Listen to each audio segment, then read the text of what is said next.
Witches have always been the go-to folklore bad guy.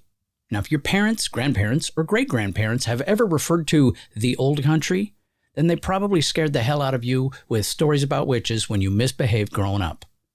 So with Halloween coming up, we're going to find a little witch weird on today's episode of 5 Weird Things. Welcome to the channel. Just about every society on the planet since the dawn of time has had legends about magic users that almost always translate into witches at some point. Some were viewed as useful but feared, and some were outright hunted. Now with my family, it was Irish witches, which are kind of accepted but feared. Useful, but you never hang out with them. Now what about you? Any witch stories? Let me know down in the comments. All right, let's get into it. First, the basic stuff we should all know. A witch is someone who is often depicted as a mysterious, broom-riding spellcaster, typically with a pointy hat and a knack for stirring up trouble or just really weird potions. Historically feared for their supposed magical powers, modern witches tend to be more likely to brew herbal teas than potions, cast a few well-meaning spells, and maybe hang out with their black cat sidekick.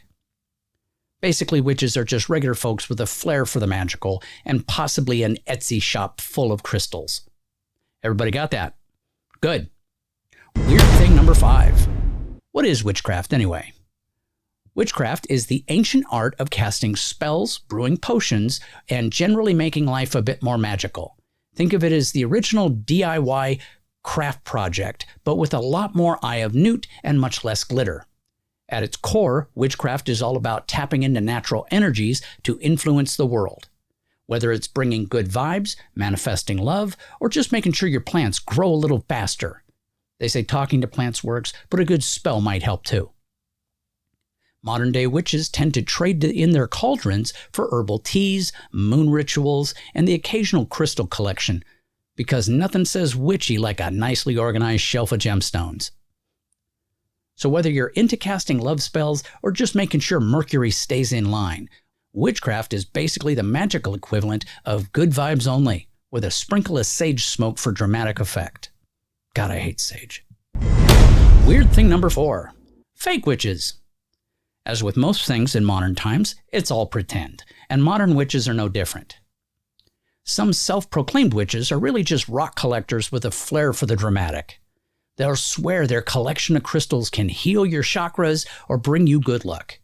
Meanwhile, they might just be using them to decorate their Instagram feed. This amethyst totally aligns with my aura and my color scheme.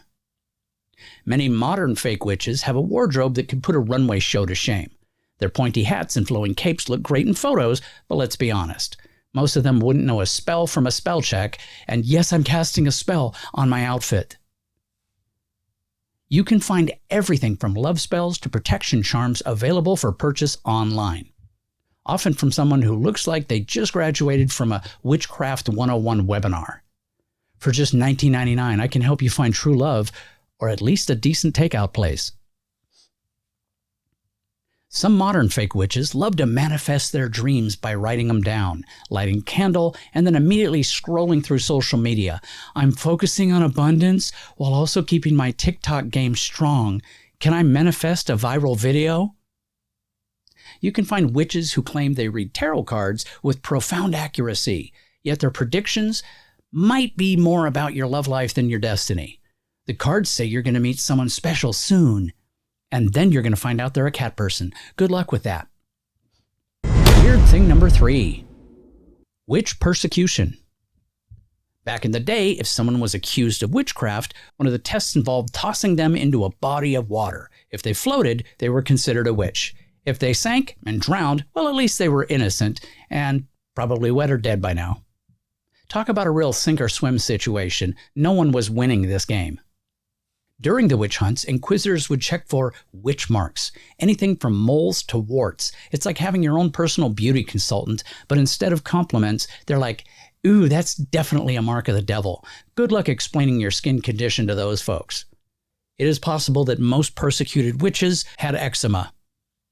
Now, at the height of witch hysteria, entire towns would be accused, leading to mass trials. It was basically the ancient version of, you get a witch trial, and you get a witch trial, and you get a witch trial. Everybody's getting a trial, but nobody's getting a good outcome. It's like the worst episode of a reality show. Many accused witches confessed to crimes they did not commit, often to avoid torture or execution. I mean, I'm totally a witch. I mean, who wouldn't want to cast a few spells? Let's just skip to the part where you don't torture me to death, okay? The whole concept of innocent until proven guilty was pretty much thrown out the window during the witch hunts. If you were accused, you were basically in a you're guilty until you can really prove you're not scenario. It's like a really twisted game of legal chicken, except that nobody's winning here. Weird thing number 2. 5 witch movies. Hocus Pocus, 1993. This classic film features 3 witchy sisters who are resurrected in modern-day Salem and immediately struggle with the whole 21st century thing. Between trying to eat children and navigating a world full of smartphones, their antics are a hilarious reminder that some things are better off left in the past, like those hairdos. The Witch, 2015. This horror flick takes a serious approach to witchcraft in 17th century New England. It's a slow burn, atmospheric film that dives into paranoia and family drama. Just remember, if you ever hear a goat talking or see a suspicious-looking crow, it might be time to rethink your living arrangements, especially if your neighbors are really into goat cheese. This film scared the hell out of me. Practical Magic, 1998, starring Sandra Bullock and Nicole Kidman, and they were stunning in this film. This film follows 2 witchy sisters that use their powers for love and good, mostly. Their spells may lead to a bit of chaos and some questionable fashion choices, but hey, if you can't find a man without a potion or 2, are you really trying that hard? The Witches of Eastwick, 1987. In this comedy fantasy film, 3 women discover their powers when a mysterious man, played by Jack Nicholson, arrives in their town. Let's just say their newfound abilities might be a bit more powerful than they bargained for. Like the ultimate recipe for drama and a sprinkle of mischief. Who knew witchcraft came with such great side effects? The Craft, 1996. This was a good film. Now, this film follows a group of teenage girls who dabble in witchcraft and unleash some serious power and drama. It's like a cautionary tale about high school friendships and the perils of mixing magic with teenage angst. If you're going to cast a spell, maybe double check that you're not turning your ex into a toad. And finally, weird thing number 1. How to know if you are, in fact, a witch. Your kitchen looks like a potion lab. Now, if your pantry is stocked with more herbs and spices than actual food, and you often find yourself mixing ingredients for mysterious brews rather than just cooking, you might be channeling your inner witch. A cauldron is only a fancy pot until you start adding newt eyes and bat wings. You have a strong connection to cats. If you notice that every cat in the neighborhood seems to be drawn to you like a magnet, and you often find yourself talking to them like they understand, congratulations. You may have unknowingly stepped into witch territory. Cats have been known as familiar spirits for centuries. So maybe you're just a step away from becoming the neighborhood's go-to spellcaster. You often lose track of time during moon phases. If you find yourself getting overly excited about full moons and setting your calendar for lunar rituals while forgetting all about mundane things like grocery shopping, it's a sign. You might be more in tune with the cosmos than the average person. I'm sorry I missed dinner again. I was busy channeling the moon's energy. Your idea of fun includes rituals and crystals. Now, if your friends are planning Saturday night outings, but you're more excited about a night in with crystals, candles, and a good spell book, you just might be a witch at heart. Your idea of a party might involve chanting around a fire instead of hitting the latest club. Who needs dancing when you can summon the elements? You have a natural talent for gardening, or plant parenting as some people call it.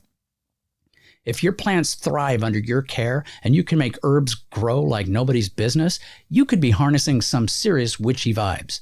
Just remember, the secret to a magical garden isn't just good soil, it's also a dash of charm, maybe a sprinkle of fairy dust. Well, that's it for today's scary, not really, episode. Please like and subscribe to the channel, click more of my videos to keep the weird spell going, and to help out the channel, I'd appreciate. And for those still watching, today's code word is Hocus Pocus. Put that down in the comments to admit that you don't know where that silly-ass word came from either. Take care. Have a great day.